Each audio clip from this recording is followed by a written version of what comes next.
Gentlemen, welcome back. I am Sean. This is Rimshots with Sean, brought to you by Barstools and Bandtalk. Here with Faultline. I guess I'll throw it out, Leon, to you next, because we're trying to follow our my left to your my left to my right. Where did the name come from? Faultline? Yes.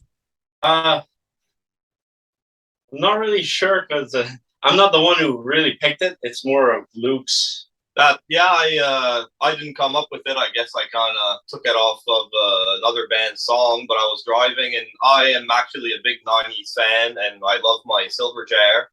And I was listening to Frog Stomp and one of the songs on there is called Faultline. Well, hey, so some of the best band names. I don't know if you can see, I get the 40th anniversary of the Scorpions Blackout on vinyl up there. Yeah. My high school band was called China White. I do believe third song, second side. So there you go. Yeah. Hey, we're teaching a little trivia here tonight. So, how much? I guess how many times a week do you guys practice? I mean, are you at the point right now maybe where you're rehearsing a little bit more than you're playing, or are you playing more than you're rehearsing, or is it about 50-50? I'll play.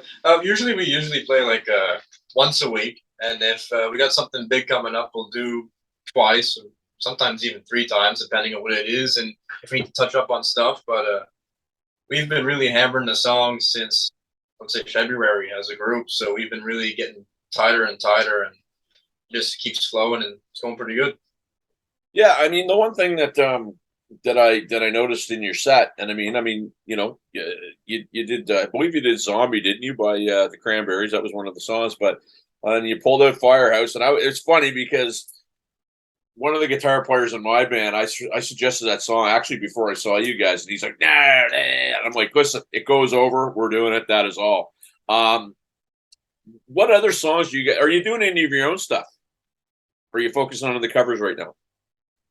So initially, we didn't really talk about writing our own songs, but we really just wanted to get a set going, get a bunch of songs going so that we could perform and have stuff to choose from. But this winter, we would like to start writing our own songs and stuff, maybe just learn a few covers more, but we do want to start to write. I think that's pretty important for us, so we do plan on it, yes.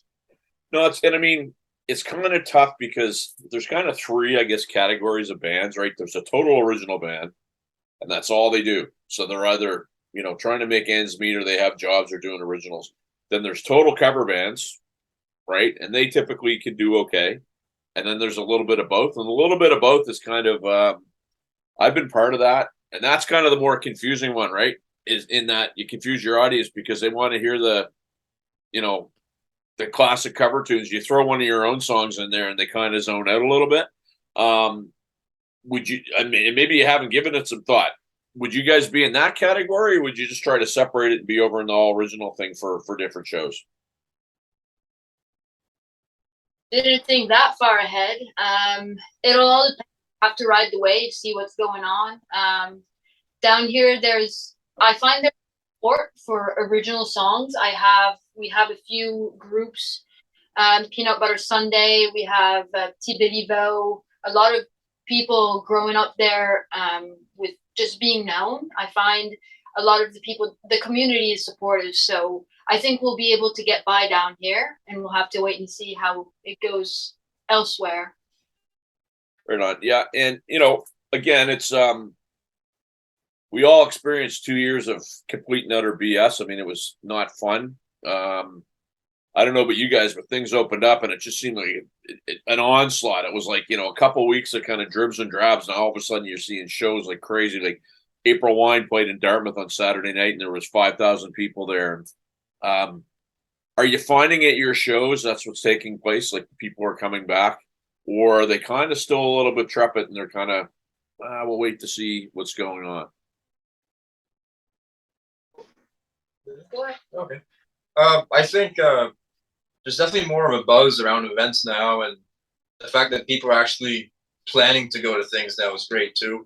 I know at Far Out Fest, there's a little younger group there dancing in front of the stage there, and that was nice to see again. People just having fun and not really having a care in the world again. So it's always fun to see, and I do. There's definitely a different kind of feeling out there that people are starting to realize. Oh yeah, we're supposed to go out and have fun. Right. So starting to come back. Well, and and I mean, Barstool started out of the whole pandemic and us being shut down and not being able to play, and you kind of got very tired of that authoritarian. You can't do this and you can't do that, and obviously bars and restaurants and clubs and the music business was the one to get hit, I guess, the worst or first and the worst. It is nice to see people back out. Do you guys think, and maybe I'll throw this to you, Luke, and you can all weigh in.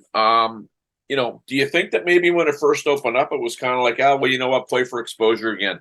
Don't worry about getting paid. It's always, with musicians, it's always, somebody said, I was tearing down for a wedding on Saturday, and I'm sitting there loading gear out. And I said to the guy, this is why when somebody asks me if I will play for a wedding for $500, I say no, because it's not the, 2 hours that I play. It's the 3 hours front and back that I take to set the gear up. Not to mention the amount of time that I learned to play.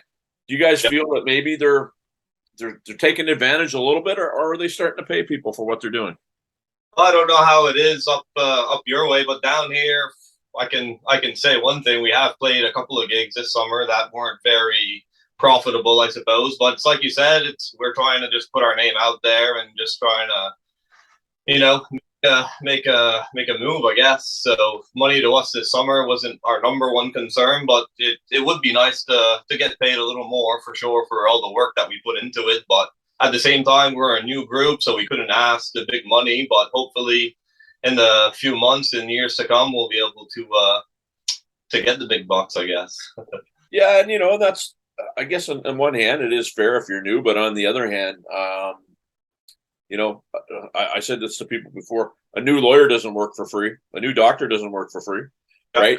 And I don't know what it is that we as musicians, if you're doing a private party and they hire the caterer and they hire the room and they hire the tent and this and that and the other thing, and they go, "Oh, we got $50. Do you want to play it?" No, you know what I mean? It's just this mindset, and then I think now we have to work back. We're getting there, and I think we got to get back to telling people that, hey, this is a real business. It's not just a bunch of, sorry about that, my light went off. We're just not a bunch of clowns that try to play for free. What would you say about that, Leon? I mean, I'm very vocal about the fact you shouldn't do anything for nothing because it sets a very bad precedent. Oh, it's always nice to get it's like they said, we work hard to play music and be tight, and we practice once or twice a week, depending how big the gig is. And once you only get like $50 each, it's kind of a slap in the face a little bit. But it's like Luke said, this summer we're just trying to get our name out there, get more bookings for next summer, if anything. Maybe Find me a new light. And but it'd be nice, Well, and I should say too, now we didn't talk much about this when I saw you down there, but you have a new YouTube channel that you post drum stuff on a regular basis. Where are the folks going to find that? Because I know you're very proud of it. Yeah, it'll be under Leon Stewart Drums, and there's a couple hundred drum covers on there. Nice. Started that when COVID hit, or roughly around that time. I started before. It was like in November when it first started in China. And then I just kept going, and then COVID hit, and I was like, well, I'm going to keep doing it. And then we did a couple of Johnny Cash covers and stuff like that. Me and Luke and Sylvain, another one of our friends, and it did pretty good. Posted on the kitchen party on Facebook. Yep. A few views there, so it was pretty good. But yeah, if anybody wants to check out the YouTube channel, Leon Stewart Drums, and the Faultline stuff's going to be there too. Yeah, and we'll pump that for sure. One of the themes, I guess, that started to happen over stuff that was going on when Barstools started was taking advantage of technology. So obviously you had people that were on the kitchen party, and we were doing some things, and and then people started doing live streams. So I mean, they couldn't have concerts with 500 people, but they could be in a their own living room or whatever. Did you guys? Well, the band's fairly new, but I guess individually, and Leon, you obviously did because you got your own YouTube channel. Did you guys kind of maybe dial into technology individually, or maybe learn a little bit more about that side of things in the downtime? Technology is not my friend usually, but I know I did take the opportunity to post a few songs just myself alone in my room with my guitar, more acoustic. I'd like to dabble and learn a bit more on how to make music on the computer so that you can re-listen or rework it, put what you want, practice with, etc. I found the kitchen party pretty cool, and that's also when I found Barstool and Bandtalks, right? That's where I found you. Yeah. Well, I don't remember who, but one of my friends they invited me to the channel. They were like, "Hey, look at this cool channel," and I liked it and I followed it, and I don't know, it was a good time to learn and dabble in things that you didn't necessarily have time to when you were out working, you were out doing this, out doing that. So I mean, take the pros out of it, right? Yeah. I appreciate that. I mean, we started, it was just going to be a kind of a shits and giggles things for 5 weeks, and we were going to be back. And here we are, over 2 years later. One of the things that I found when we started this channel was people were really down in the dumps. They had no music, they weren't playing. We found something that we do creatively kind of as an outlet. It took off really quickly, and it kind of helped us. When I say us, myself and the people that helped out. What ended up happening was we started getting a vibe from people that, geez, this is you guys in the kitchen party are really helping. And we were two different things, which was great. You guys are really helping us out. And so you kind of get that responsibility of, I guess I got to go on there and not swear and, comb my hair and whatever and be somewhat professional. But it's good to hear that because, the technology side of things, whether you're good at it or not, there's 1,001 different ways to do an album now, right? Like I work for a record label, and that industry's changed so much. And so if you were able to learn some of the stuff that was going on, I mean, kudos to you, because the ones that didn't are the ones that are either not playing right now or they're trying to scrape their way back. Unfortunately. What's up next for you guys? What do you have in the next little bit? Yeah. So we just recently got asked to play at a cornhole tournament. You know what cornhole is? That lawn game there where you throw beanbags into a piece of plywood with a hole in it there. That's fun. We got asked to go play at that there, so we're gonna go make an appearance there. And I think the plan is to try to get a gig for Halloween. We're trying to figure something out for there, so that would be a good spot too.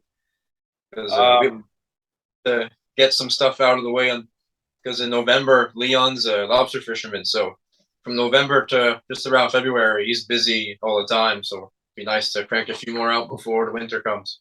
They work their butts off, man, from November to February, and they get to put their feet up the rest of the year. It's amazing, right?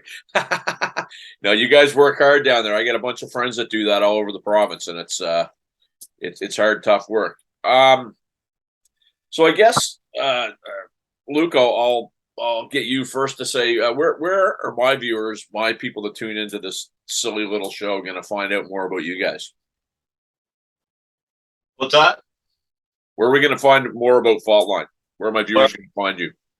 Oh, well, you can visit our Facebook page. We're trying to upload a bunch of stuff there. I'm not very computer savvy, but I think Leon's YouTube channel there, that's probably the place to find all our videos and stuff. And we've got a whole bunch on there right now. So. And Leon, are you still doing some drum videos, or are you focusing more on the band, or what's going on there? The past winter, I focused a lot on the band. So the last cover I did was like at the end of November, right before fishing started. Then I got really busy then with the band and that. And I'm doing renovations in the basement, so the basement's a mess. But once I get the jam space opened up, I might start up some drum covers again. And well, the Faultline stuff is going to keep coming too. Going to keep filming. Fantastic. And I guess last question, because I don't know if you guys are actually rehearsing tonight or you just got together for this. And if you got together for this, I do appreciate it. What's it going to take to get you guys up to our neck of the woods? And maybe, I've been telling a lot of my friends about you guys. I mentioned I saw Sonia last weekend at Riverfest. I said, you know what? Good find there getting those guys in. What's it going to take to get you guys up here?